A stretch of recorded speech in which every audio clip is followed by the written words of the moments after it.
C'est ça. Regarde-moi, c'est bon. Quand on souffre énormément, c'est jamais une bonne idée de prendre des décisions.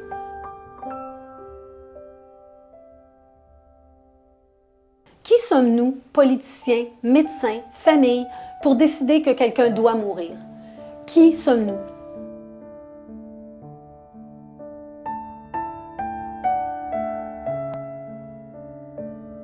Mon message n'est pas tellement contre une loi.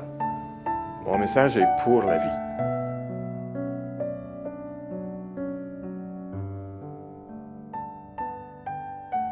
On dit que les personnes devraient avoir le droit de choisir. Eh bien, à mon avis, le droit de choisir doit être subordonné à la valeur suprême, c'est-à-dire la valeur de la vie. C'est la vie qui est supérieure. Maintenant, on subordonne la vie au choix. Eh bien, si c'est le choix qui a priorité, si c'est le choix qui est devenu la valeur suprême, à ce moment-là, le choix de n'importe quel acte est précédent ou prend précédence sur n'importe quelle autre réalité, peu importe sa valeur. La vie est telle que la mort fait partie de la vie et la souffrance aussi fait partie de la vie. Alors, en tant que médecin, en 2014, on doit soulager cette souffrance, mais de quel droit pourrions-nous oser ôter la vie à quelqu'un?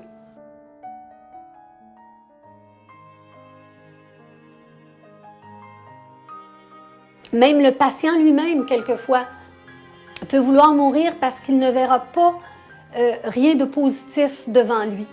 Mais chaque minute de vie peut contenir aussi son positif, même à travers une souffrance qui est finalement amenuisée par de bons soins.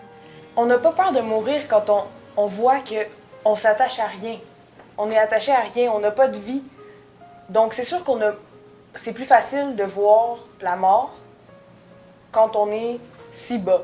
Nous avons toujours la possibilité de choisir de vivre, même si on a demandé à des gens de nous aider à mourir, eh bien, on pourrait, même lorsqu'on nous avons reçu l'injection létale, on pourrait même, pendant que ce produit toxique fait son œuvre meurtrière, eh bien, on pourrait même à ce moment-là décider qu'on veut vivre. Et là, qu'est-ce qu'on fait?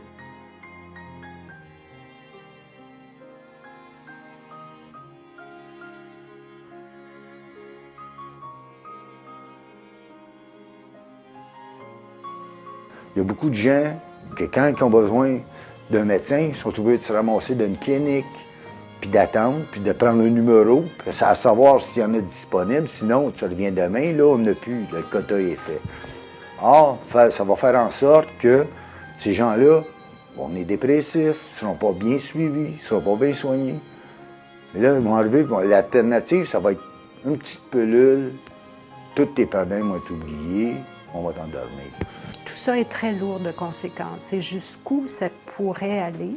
Parce qu'évidemment, les gens qui souffrent sont très vulnérables. Ils sont à la merci de toutes sortes d'influences. Influence de leurs médecins, influence de leur entourage, de leur famille, qui les voient souffrir. Ces gens-là, si atteints dans leur intégrité, voient leurs proches souffrir. Alors évidemment, pour eux-mêmes, ça pourrait être une libération d'arrêter, tout simplement, et de leur donner un certain apaisement à ces gens-là.